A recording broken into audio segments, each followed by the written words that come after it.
Welcome to the Universal Studio Tour. I'm Jimmy Fallon. I'll be making sure you get through this experience in one piece. You've got the very best guide. Elena. And the greatest driver. Ricky. They're the best. I love them. Even though Elena owes me $5. I know you guys are excited to get on the tour, but first, a few safety rules. That's right, we do have some important safety rules. First and foremost, if you need any guest assistance, if you have a medical emergency or you accidentally dropped something of value off the side of the tram or have sound or video issues or anything, no worries, just reach up and grab that red cord running down the center of the ceiling of the tram. I'll come back, I'll help you out as soon as it's safe too. But otherwise, please do remain seated at all times, keeping your arms and legs inside the vehicle. The studio is private property, so if you have your phone or you just can't wait to use the restroom or anything, just pull that red cord, but to remain seated. There's no smoking or vaping on board the tour, and be prepared. We're gonna have some loud noises, some fire effects, a lot of water effects, so you might get wet. We're also gonna have a lot of sudden tram movement, so be sure to secure any personal items you might have. Hold on really tight. For your safety and the safety of everybody on board too, please no selfie sticks on board the tour. But now we're officially leaving our theme park behind. On the right, you'll see an awesome view of our new Super Nintendo. It looks so cool. We're heading out to our movie studio. But not only are we a real working theme park and a real working movie studio, we're actually an entire city. We're really Universal City Studios. Our founder, Carter Lumley, founded Universal City specifically with a dream of having a whole city dedicated to making movies. Now, over 110 years later, we're still keeping that dream alive. And because we're a real city, we have everything a city could need. So, coming up on the right, some people ask what the fire station you're going to see is a set from. But it's not a set. It's the actual fire department from Universal City. We named it Fire Station 51 after the fictional fire station from the TV show Emergency. And if you watch Chicago Fire, they're also Fire Station 51. That's because now it's a little Easter egg we hide in NBC Universal Productions as a tribute to the firefighters in our city. On the left, you're seeing all the construction for the new Fast and the Furious Hollywood Drift roller coaster that's opening this year. Cannot wait. Having an awesome year too, because Universal Studios is actually part of NBC Universal, one of the largest entertainment corporations in the world, which includes Universal Pictures, Focus Features, Peacock, our streaming service, and NBC Television. And this year, NBC is celebrating its 100th anniversary. From trailblazing radio and television to launching The Today Show, The Voice, Saturday Night Live, The Office, The Tonight Show starring Jimmy Fallon, and every beloved show in between. NBC has been the home of entertainment, news, and sports for an entire century. And we're celebrating the network all year long. Speaking of The Voice, they used to film in this big building over here on the left that said Stage 12 on the side. We call these buildings sound stages. They get the name because when the doors are closed, they're about 98% soundproof. So you can build any sort of set inside of these stages and just close the door to keep it isolated. Again, for years, that one was home to The Voice, which does still film on our lot. They just moved to one of the new sound stages we built out on our back lot a few years ago. Before that, the lot was kind of broken into two halves. We had all of the sound stages where we do most of our interior scenes here on our front lot. We really only had exterior sets on the back lot, but now we got sound stages all over the place. We recently used these on the left for the final season of the show Bel-Air that airs on our streaming service Peacock. But it's not just NBC Universal Productions that film out here. Any production company is welcome to come and rent space and film on our lot. We rent out space and film on their lots all the time too. We're really collaborative, so don't actually get competitive until we get to the box office. And the TV show Hacks airs on HBO Max, but was actually created by Universal Creative. So again, incredibly collaborative. Been filming lots of great shows. Right now, we're actually getting ready to film the third season of one of my favorites, St. Denis Medical on NBC. Welcome to St. Denis Medical Center. St. Denis Regional Medical. I have access to some really good stuff, and I will hook you up. No, man! That was a test! We're like the Avengers, you know? We're not supposed to have favorite patients, but we do. I almost Filming movies, commercials, music videos, and we don't just film. We also do our pre-production out here. That's like our writing and casting, get ready to film. Post-production, things like editing, but also test screenings, marketing campaigns. We do all of that out here. So coming up on the right, we're gonna see the Minions hanging out in front of the Illumination sign.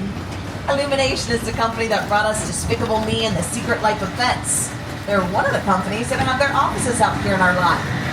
So So there's Mark Black Productions, the ones that brought Wicked and Wicked for Good to the big screen. Such good movies. Seth MacFarlane has his office out here.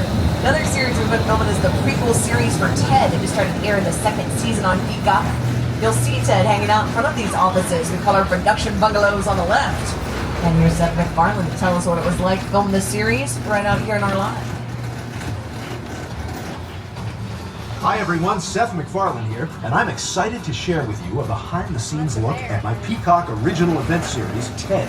It's a prequel series set in 1993. That means our skilled craftspeople had to build a high school, a house, and even recreate downtown Boston as it looked back in the day, using exterior sets and facades that you're about to see on the tour. But I should warn you, TED is intended for mature audiences only. So grown-ups, tell the kids to go in the other room before you watch.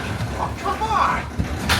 Originally, these weren't actually built to be offices. They were built as dressing rooms for stars like Doris Day, Rock Hudson, Lucille Ball, Jimmy Stewart. It's because in the late 1920s all the way to the late 1940s, we had a totally different system called the studio system, or the contract player days. The actors would sign one contract with one movie studio, then they would only do movies for that one studio on that studio's lot, so way less collaborative. Now we use trailers or mobile dressing rooms for our stars, but back then they got permanent dressing rooms, kind of like little apartments. But then they were converted into offices for some of the biggest names in Hollywood, like Sir Alfred Hitchcock. His infamous silhouette is painted on the side of Bungalow 5195 as a tribute to him. That was his office when he filmed Alfred Hitchcock Presents out here. And Hitchcock was famous for his cameos. He'd make appearances in his own films. When he worked out here, he had these two little dogs that he loved, brought him to work with him all more in the 1960s. Trying to do something similar now. St. Denis Medical films the interior scenes in these stages. The exterior is built on our metro sets. And we can make these look like any city, any time period. It's easy to change. It's all this brick, stone, tile. It's totally fake. It's made out of plastic and fiberglass. We can paint those buildings any color we want, rip the sidings off the buildings, put new sidings up, and completely change the look. This is where they just renovated to make this area the fictional St. Denis Regional Medical Center. That shows St. Denis Medical. Right across from our Brownstone Street, this was used in a scene from Bruce Almighty. So this was done inside of a soundstage. And then, on an entirely different day, we cut to our Brownstone Street right out here for this. Outside good. Inside bad, outside good.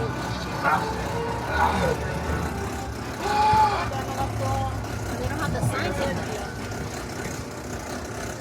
B-E-A-U. Oh, beautiful. But get your cameras ready because we're about to see one of my favorite sets on our whole back lot. We're going back to the future. Welcome to Courthouse Square, or as you probably know it, Hill Valley from the Back to the Future films. Even though this clock tower is no doubt iconic from Back to the Future, we do still use this set. You watch the TV show Ted, that's their high school. And believe it or not, it was already an iconic set. That was the courthouse from To Kill a Mockingbird with Gregory Peck. This whole area even inspired some pivotal scenes for Back to the Future. Here's producer Bob Gale to tell us more. It was actually the back lot of the courthouse square that inspired the entire climax to Back to the Future. I had scenes up at the clock tower on that ledge. It was a ledge about that wide. And I was standing inside looking at the ledge, and I already had vertigo. I just thought there's no way in the world, no way I'm going to stand on that. I was up there for quite a while. Of course, I had a cable. Even though this is a perfect example of a small town, on our back lot, we just have to cross the street to head to the big city. We're going to see an area we call our New York Street. But our co-host Jimmy Fallon's in the real New York, filming the Tonight Show, so let's bring him up via satellite, see how these sets measure up. Jimmy, you there? Hey everyone, welcome to New York!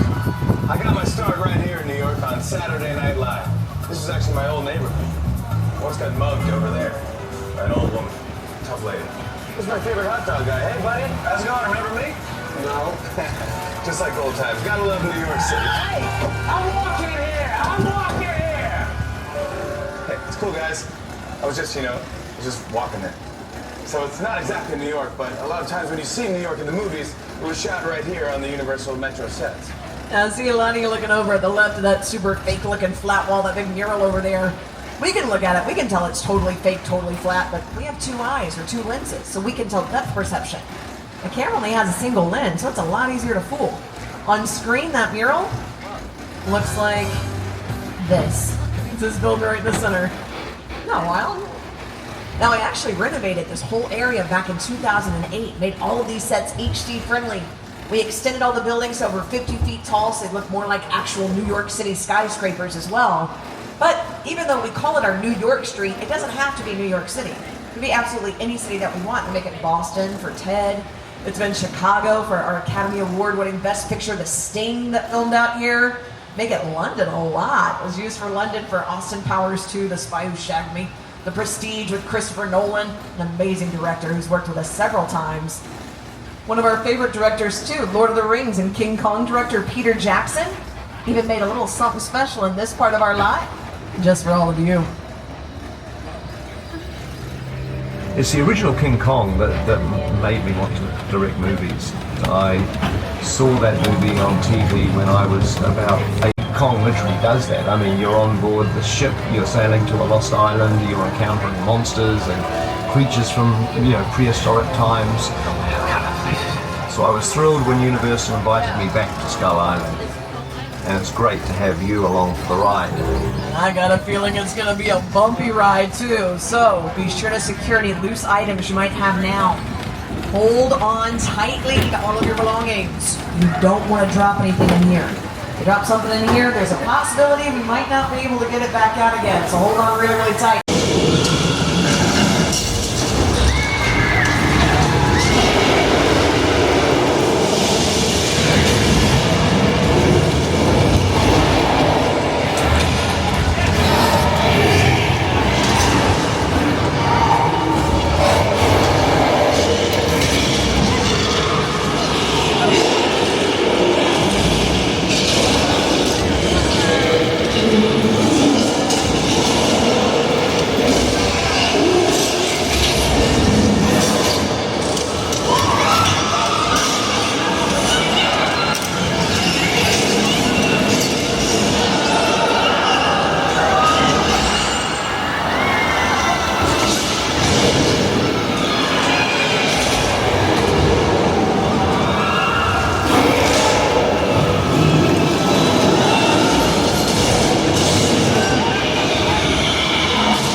Like if you watch American Ninja Warrior, they filmed right out here in our lot. This is the wild thing about American Ninja Warrior 2. Not only are the contestants doing all the stunts, that's 100% real, none of it's faked. For an added level of control, to make sure the trams aren't driving by and nobody else is filming, they filmed the show at like 2 o'clock and 3 o'clock in the morning. They're doing all those obstacle courses in the middle of the night. Wild. We also turned this area into Chicago for a pretty iconic practical effect in the movie The Blues Brothers, directed by John Landis. When the Pinto fell and you saw it land and make this big hole in the street, that was on the back lot. We dropped it from a crane. You dig like that in Chicago, you're not a good idea. Now get your cameras ready because we're about to see one of my favorite murals ever. It's dedicated to the classic movie monsters that got their start here at Universal. And the entire mural is made with hundreds and hundreds of cans of spray paint. This was designed by the famed graffiti artist Tristan Eaton. He's the same one who did the cover art for Kid Cudi's first comic book, Moon Man. And Kid Cudi executive produced Ty West's horror film Vaccine that filmed on our lot just a few years ago. So it all comes full circle.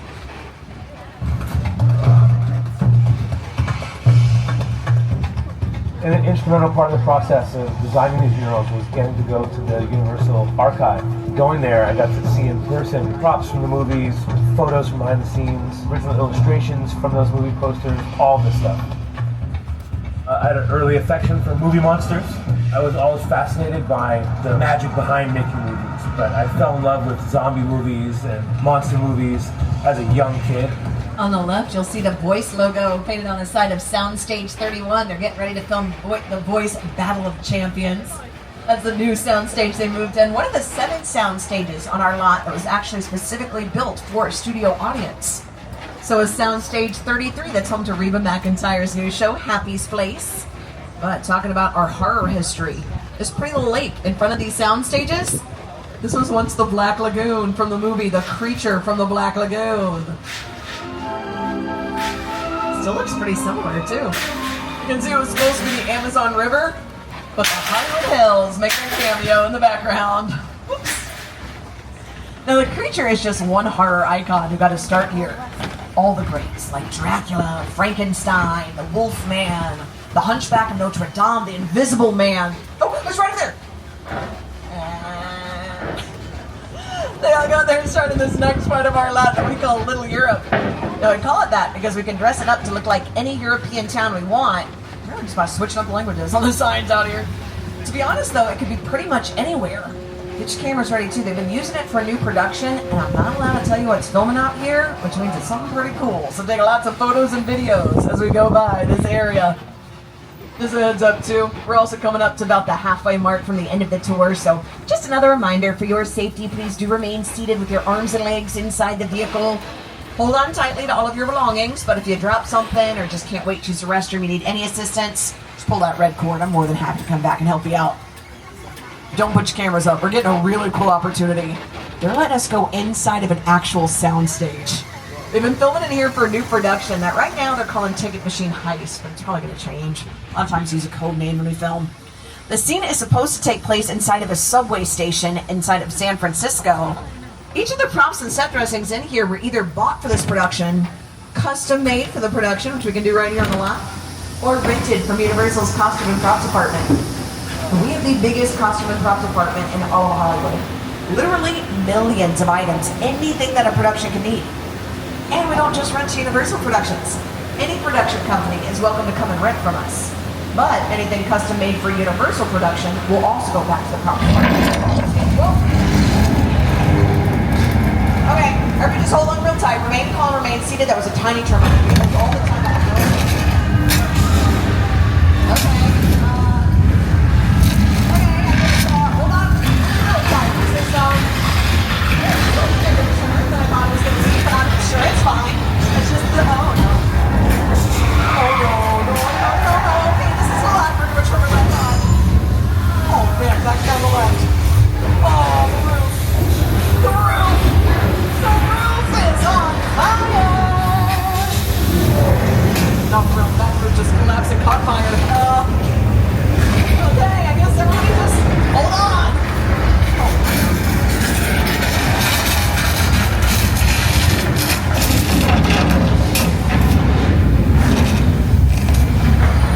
What is that sound? Okay, no, that's not a lot. What a runaway subway train! Okay.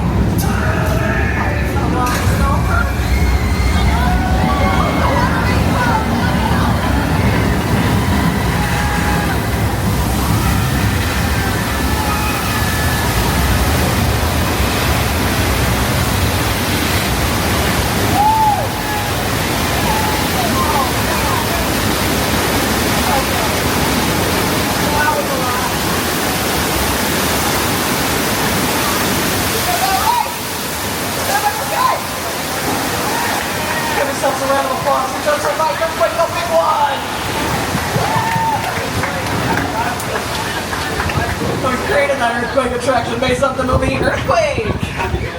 It is undergoing some refurbishment right now, so we're going to be heading right past this Jaws Lake area. You're going to see a real fish out of water situation. We have our shark sticking up out of the water here. Everybody wave hello to Bruce the shark. When they were filming Jaws, Steven Spielberg started to call the shark Bruce, because Bruce was the name of his lawyer. Luckily, his lawyer worked a lot better than the mechanical shark, though. That's why they had so many problems and so many delays. They tested their shark in a freshwater tank, and he swam around. He worked perfectly.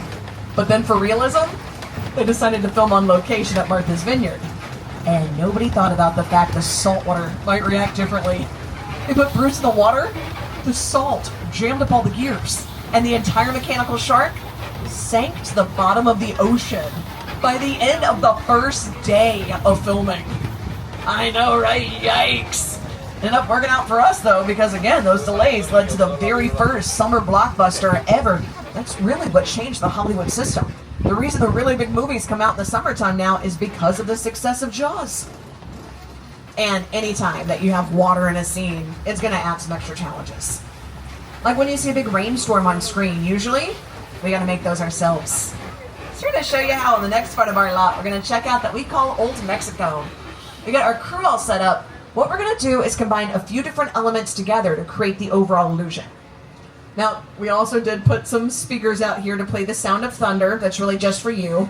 Normally, we would add all the sound effects in post-production, but our tour's not going to have post-production, so we're just going to go ahead and do the sound effects now. But all of the visuals are exactly the same, exactly like when we're filming. To make it look like there's lightning, pretty easy. All you have to do is hide some strobe lights out here. We'll get these all keyed up. And then for our rain, what we're going to do is take some sprinklers and put them out of view of the camera up on these poles. So you can see them. Oh, hold on. Hey guys. Hey, good morning. Can we turn on the sprinklers? On the big So again, we just use these sprinklers. Oh, great, thank you. We just use these sprinklers, kind of like a high-powered version of what you might use to water your lawn. Put them out of view of the camera, and then instead of spraying the water straight down, they'll shoot the water into the air. That way it can fall naturally to earth, and on screen, it looks more like real rain. All right, I think we get the idea. We can go and kill those sprinklers. Thanks again, guys. Hey guys, we can turn off.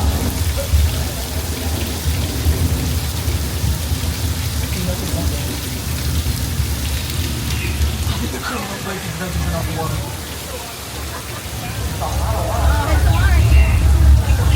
Oh, too late, look out! Flash flood!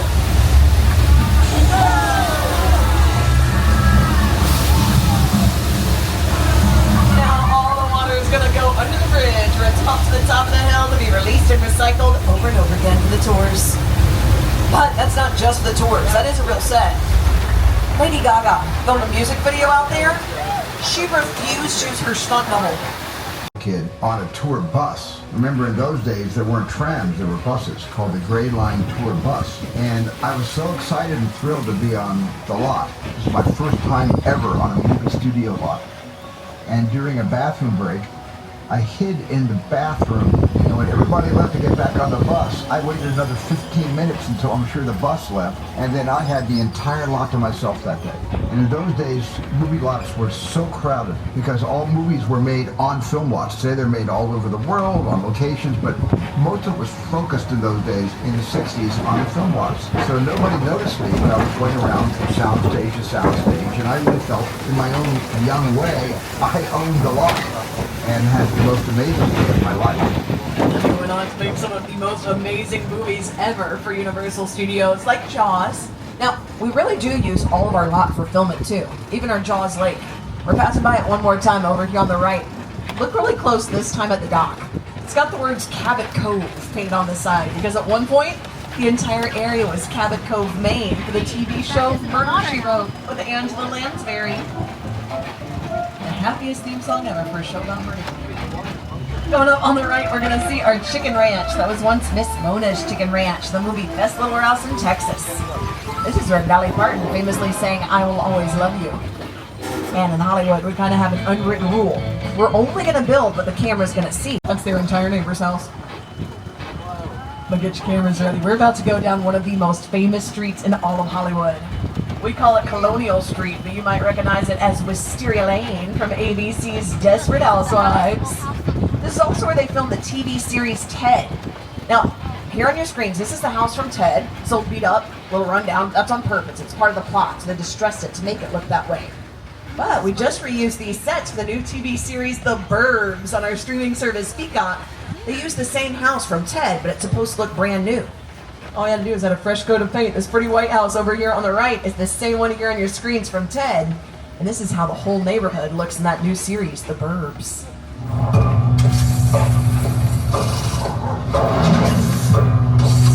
Welcome to Ashfield Place, the safest town in America. So, what's the deal with that Victorian house? There have been whispers of murder. Which one of us is the murderer? So are we gonna go in? Do white ladies love salads? Hell yeah, we're going in. I mentioned that we use this as Wisteria Lane for ABC's Desperate Housewives. Check out this scene. They added a little dirt path to the end of that sidewalk right over there. That's where Susan's running in this scene, right where our tram is driving now. If there is one thing everyone in suburbia can appreciate, it's a good neighbor. So you can see how much larger these sets look on screen than they do in real life. And a lot of these sets still look similar from how they looked in Desperate Housewives. Like Susan's yellow house right here on your screens is the yellow house coming up over here on the right that we also recently used for the Netflix series Never Have I Ever. I know, I love that one. The pretty purple house right next to the yellow house on the right is the scary house from The Burbs. Kind of fitting though, because that was the original house from the TV show The Munsters. Jimmy Stewart lived with his invisible rabbit friend in the movie Harvey in this beige house right next to it. That was also the Omega house in National Lampoon's Animal House. The Delta house is this blue house right next to it. And the really cool thing about the series The Burbs, this is the same road where they filmed the original movie The Burbs with Tom Hanks. It was also used for movies like Casper with Christina Ricci, was Nellyville for Kelly Rowland and Nelly's music video Dilemma. She notoriously gets mad at Nelly for not texting back on an Excel spreadsheet. Doric vehicles. Ew.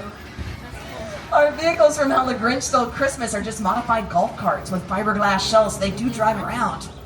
And on the end on the left, we have some of the most famous picture cars in all of film history from the Fast and the Furious franchise. Next to one of my personal favorites, Bumblebee from Transformers. And keep those cameras out. We're going from these iconic picture cars to one of the most iconic sets still standing in Hollywood. We're going to check out the Bates Motel and the original screen-used Psycho house from Alfred Hitchcock's Psycho. Now the whoa. Okay, it looks like Norman Bates is home. What is he doing? We all go a little mad sometimes. Maybe he's helping a guest with their bags? Okay, that's not good. Maybe he won't see us. I mean, there's only like 160 of us staring right at him. If nobody waves, I think we're good. I just said don't wave, you guys. Hi. Norman, we didn't see anything. So if you just want, okay, never mind. He's got a knife. We're going to get out of here. And you can just go back and, where are you going? Norman? I don't like the way you're looking at the tram. Norman, no! Take anybody! Are y'all okay? Oh man, that was close. That was almost a complete disaster. In fact, that was almost as big a disaster as the epic disaster site from Paramount Pictures' War of the Worlds. We're going deep into the heart of one of the most impressive sets that's ever been constructed. The extraterrestrial alien invasion site from the movie War of the Worlds. It's not surprising this set looks so great. It was driven up by Steven Spielberg, one of the greatest directors in the history of film, who got one of the greatest production designers of all time, Rick Carter, to execute his vision for the set.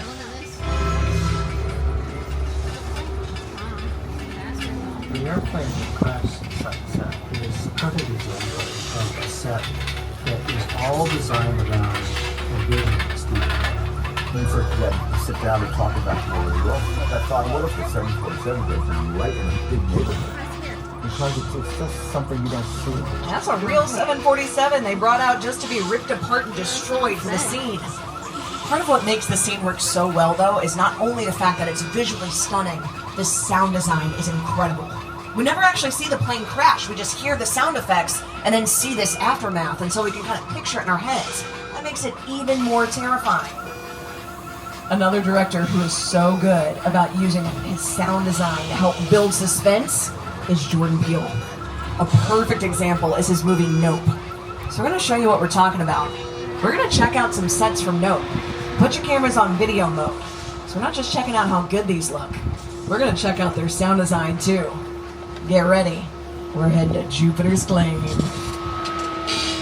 Movie magic only happens when a team of collaborators, often in the hundreds, work together to take an impossible mission and bring it to life. This is Jupiter's Claim, the nostalgic, small-time Southern California amusement park owned by former child star Ricky Jude Park.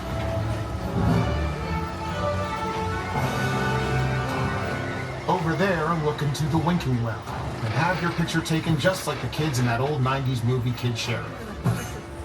That's what this whole place is loosely based on. Remember that one? No? Why? A little further down, you can see the brand new Star Lasso experience. Built to showcase an unbelievable new live show.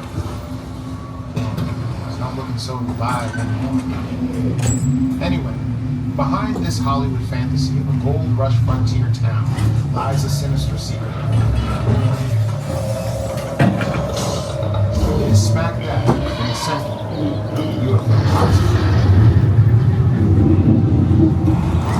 Welcome to the world. Now close your eyes. Listen to how the sound design alone can not only build suspense, make it feel like things are moving and breaking around us, when in reality, nothing is.